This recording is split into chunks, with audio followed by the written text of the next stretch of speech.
I know we're kind of winding down, but I would love for you to talk a little bit about just sustainability and environment, and just, what's your philosophy there? I know that this is an area that you think a lot about.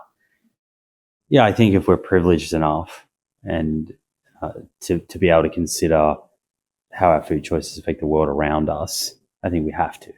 So I really appreciate that not everyone is that privileged. There are people in developing countries or people in low socioeconomic status that are just trying to make it through to the next day. Yeah. So this is a very privileged conversation, but it's extremely clear that food is impacting the environment in a number of ways, and more so than fossil fuels. In that fossil fuels is mostly greenhouse gas emissions, and food certainly is affecting greenhouse gas emissions, and there are greenhouse gas emissions attached to the food that we eat. But it's so much more than that. We've turned Earth into a farm. And so if someone values the environment, like they enjoy getting out into nature and they feel better from that, then I think they're the type of person that does want to do the right thing by the environment. Like, we're taking from it, let's give back. And when you look at, so greenhouse gas emissions are certainly much higher on a per gram of protein or per kilogram or pound of food for animal foods relative to plant foods. Now, there's a deep discussion there because it's not all the same. Like beef and lamb are right at the top in terms of the biggest contributors, and then it drops off a lot with pork and chicken and eggs, much smaller.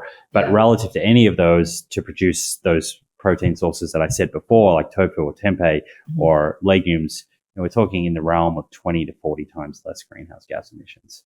It's a lot. It adds up.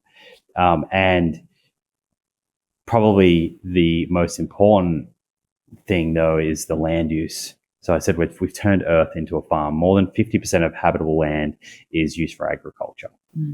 And 83% of that land is used for animal agriculture, both through having animals on land and grazing, or also growing crops directly to feed into those animal food systems. But that 83% of land is only giving us 18% of our protein. It's extremely inefficient. So what is up for grabs here is, if we can get the world to shift to more plant protein, it means we can use less land. We free up land. And this is where a sustainable food system actually ends up, is in conservation. It's taking land that's currently used for agriculture and rewilding it, restoring it into natural habitats that sustain the Earth's systems. And people will often say, well, how are we going to do that? Because farmers own this land. They've bought it. They've invested. They have mortgages. And this is not about wiping out farmers and making them bankrupt. The entire sustainability, or the ability for us to address this problem, rests on shifting incentives. So right now, what is a farmer incentivized to do? They've got this land, they've paid this mortgage, they need to generate some type of income. The only thing that they are incentivized to do is to extract calories out of that land. Turn out they as much have food to as possible. dominate the land. Right? And so domination is what has got us into this place it got us here in the first place. So if we want to work with the land, we have to get away from a domination mindset. And the only way to do that is to shift the incentives. So if you own some land, instead of me saying the only way you're going to get paid is by producing beef calories or whatever you're used to doing, I'm going to pay you to restore and rewild. I'm going to pay you based on biodiversity. Now we start creating an ecosystem that is actually considering the environment. And we reduce our overall agriculture footprint so we can produce more calories from less land. And in the process, we bring back biodiversity, we bring back water stores.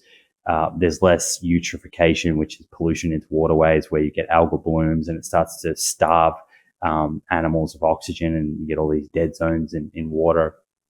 And when these ecosystems come back, it creates a more resilient environment. That's what environmental resilience is, biodiversity.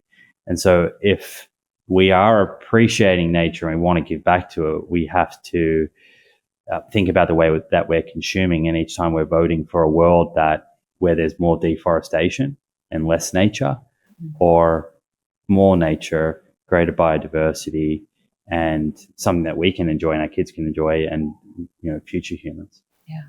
Where's the best place for people to learn more about that specifically? Chapter 9 Perfect. of my book. That's a plug. Great. No, they can read that there. That it's chapter. It's not talked about. Yeah, I mean that chapter was not one of the most eye-opening chapters that I wrote, and it was really inspired by. I had a number of conversations on my show with people like Hannah Ritchie from Our World in Data. She's a geoscientist, and it's interesting to think about how all these people eat. So she's pescatarian. And then Jonathan Foley, who is at Project Drawdown, which is a big sort of climate change organization.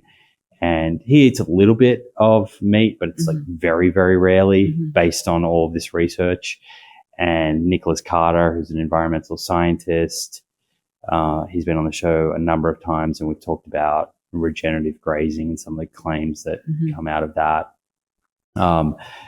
So yeah, read chapter 9, and there's a bunch of those episodes that people can go and listen to if they want. And then Our World in Data is this website that is absolutely fantastic. You can go on there and you can get super granular and look at all of the different foods that we might eat, greenhouse gas emissions, land use, eutrophication, water use, all of that. And it compares everything. So you get a sort of good relativity to it.